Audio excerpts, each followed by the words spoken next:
All of it. Whatever the government touches turns to shit. For the 40+% of Americans that now favor socialism, that's a higher number with young people, especially college and university students, pushing 50, sometimes over 50%, depends on the stats that you're referring to, are in favor of socialism as opposed to capitalism. And it's interesting, my 27-year-old business partner, Marc-Andre Leblanc, is leaving tomorrow for what I call his pre-wedding trip. Marc-Andre is going to Greece tomorrow with his longtime girlfriend, and Mark has purchased his engagement ring, and he will be popping the question sometime on the 15-day trip in Greece. Hopefully there's a refund on that engagement ring in case he doesn't get the answer that he's looking for. Nevertheless, I've been joking with him this week about what an opportunity for him as a small business owner, as a partner in our business. Our sport is winning. We're capitalists, we're entrepreneurs, we're small business owners. What an opportunity to him to visit a country that has literally been decimated by socialism, literally destroyed over the last 2 decades by socialism and collective, what I call collective thinking. Here I live north of the border half the year in Canada, and our country is a fucking mess. Our country is a mess, has been a mess for the last 8 years under the, I wouldn't call it leadership, under the reign of Prime Minister Justine, I call him Trudeau. Our country has fallen into socialism. We were a once proud nation of small business owners, entrepreneurs, and capitalists, a country where, you know, we almost could call it the Canadian dream, the land of the free, very similar to the great days in the United States. But we have sank into the throes of socialism, and our country is suffering all the ills, all the rat poison, all the toxic effects of socialism and socialism government.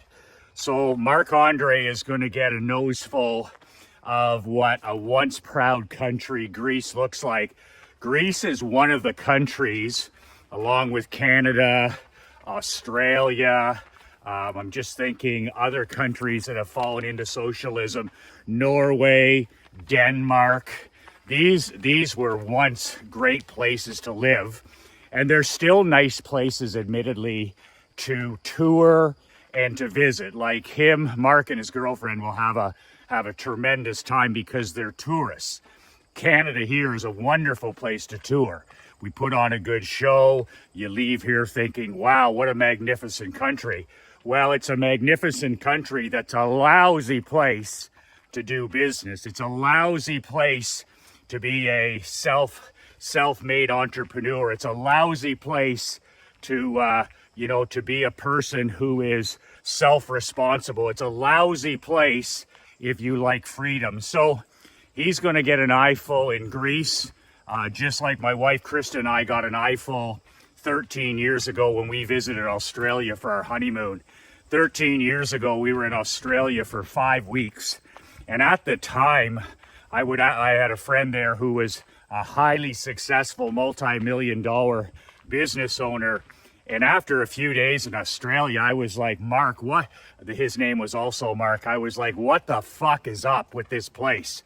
A loaf of bread at the time was, this is 13 years ago, the loaf of bread was like $14. We go to a restaurant and lunch for a couple of people was $100.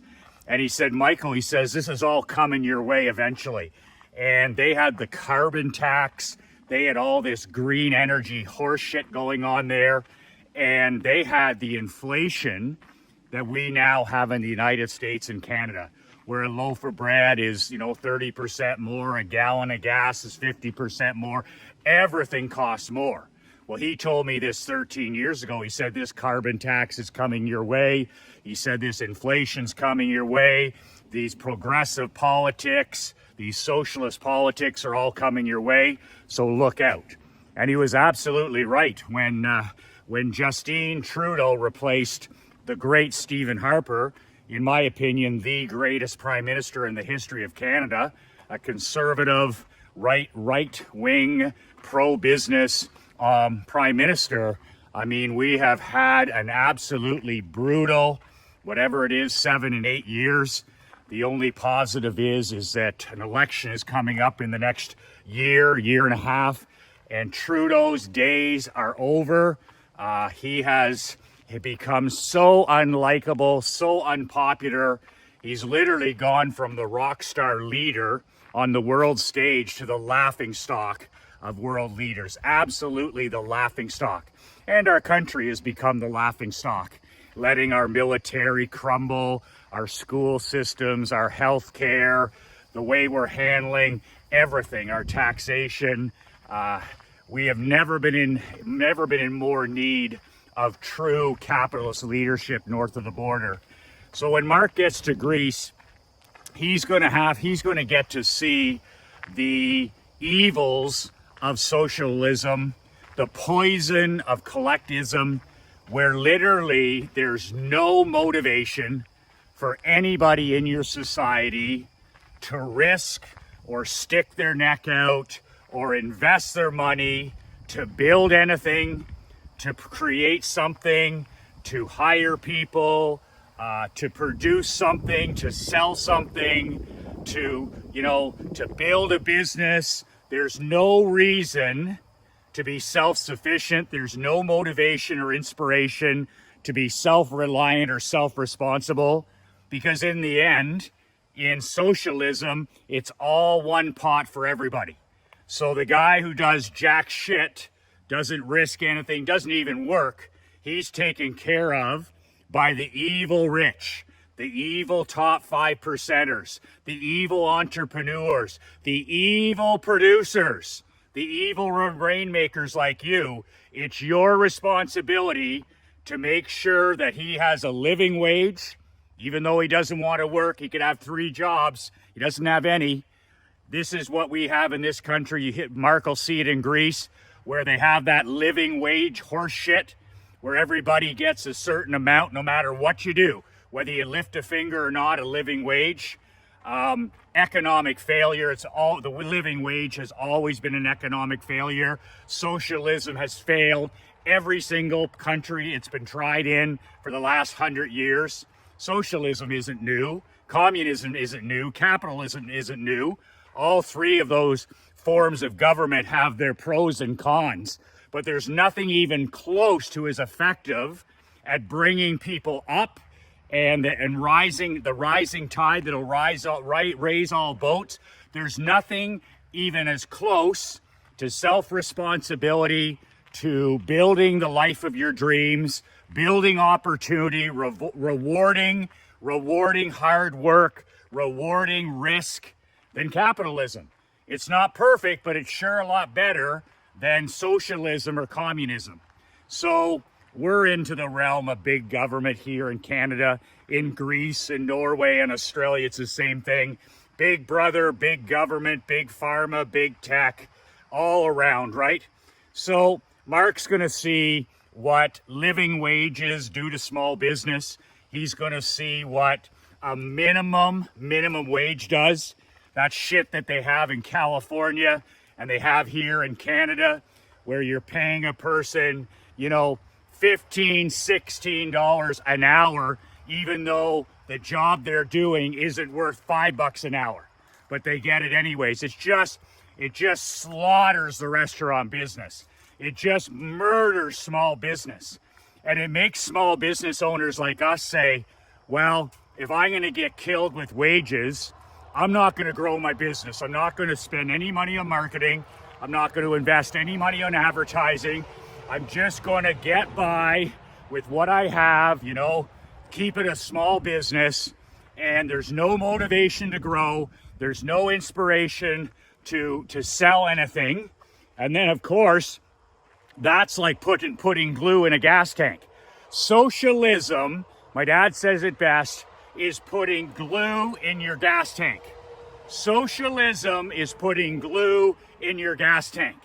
Capitalism is like putting high grade fuel in your gas tank. And that's the difference.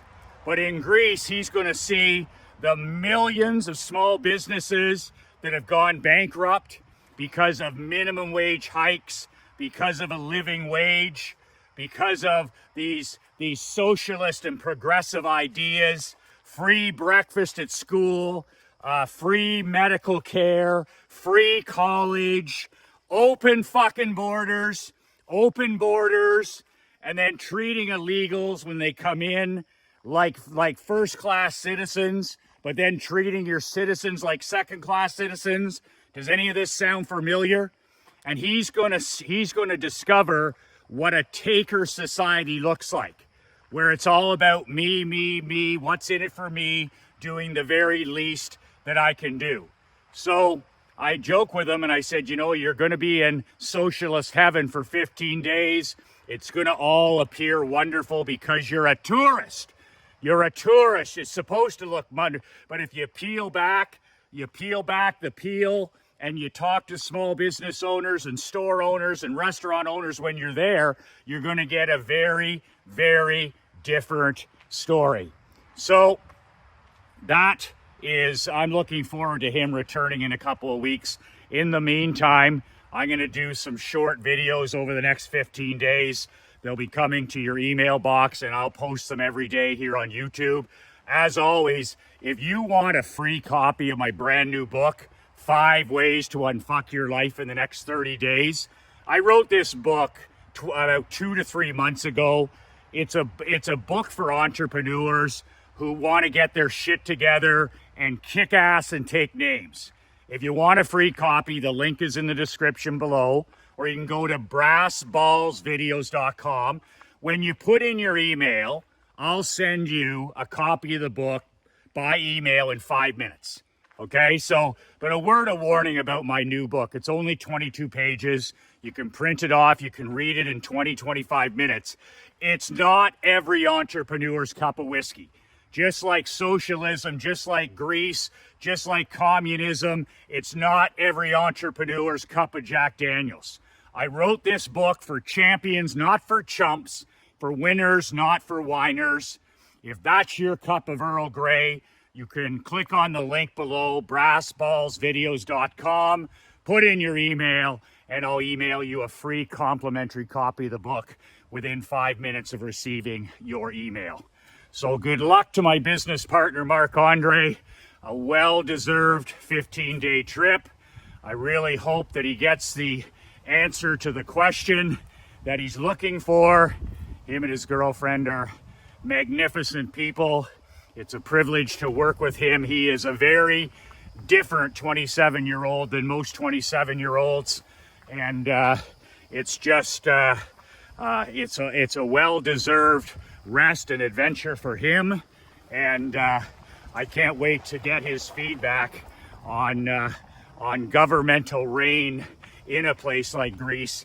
He'll certainly come back with an attitude of gratitude and what we know is necessary in Canada over the next year here, and kicking our leadership team out. It's not enough. It's not enough for us to vote in a new party. We've got to get rid of the system. We've got to get rid of it. It's not enough to tweak or change healthcare, education. Just like in the United States, we got to blow this fucking thing up.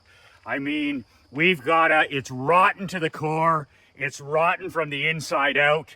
It does not matter who's in power now. With the deep state, with the deep rot, with the deep core, our leaders aren't leading. Our leaders aren't the people making the decisions. So even if you get the man or the woman in place that you want, they're almost powerless. We need a transformation with our countries. We need to tear these things down and build them back up, whether it's the FBI, whether it's our education system, which is failing, our healthcare system, which is failing, our homeless system, which is failing, the poverty industry, all of it. Whatever the government touches turns to shit. We need to return to small, tiny government. They need to be responsible for the bare minimum: roads, bridges, infrastructure, and we need to be able to give every citizen privatized access to education, to health care, to as many things as we can by privatizing things, but giving every single citizen an option to use their ticket. This is the school we're going to send our kids to, or this is the hospital that we're going to go to, or this is the doctor that we're going to use, regardless of race or income or where they live. Privatizing things automatically maximizes productivity, effectiveness, efficiency, and it shrinks the cancer of big government. So I could yammer on about this for days. Regardless, remember, as a small business owner, as an entrepreneur, no matter what happens in November, no matter what happens in the White House, the most important mindset is this: we make our own economy. My dad made his own economy under the lousy leadership of Jimmy Carter and Pierre Trudeau. And it's so important to have in our mindset that what happens at the White House is not as important as what happens in your house. Showing up every day as the leader of your family, as a man, as a husband, as a father, as a grandfather, as a community leader. That's how change, positive change, will occur. That's how we improve our society one day at a time, in our own house. And that is what I'm focusing on every day as a man, as a husband, as a father, living in both of these countries, Canada and the United States. You can grab a copy of my free book below. Good luck to Marc-Andre. I hope you get the answer you're looking for. Until then, I'll be putting some daily shorter videos. I'm a tech dinosaur. I'm a video caveman. So I've just did some interview questions, and I'm going to post the answer to the top 20 questions that I've got over the last 10 years in coaching and consulting. I'm going to answer a question a day in these short videos. That way you'll get some information, something you can use every day, but I don't have to use my limited tech skills and my caveman videos. All I have to do is shoot them on this broken iPhone, and I'm good for the next 2 weeks when Marc-Andre is away. 2 words that changed my life, 2 words that'll change yours. Be relentless.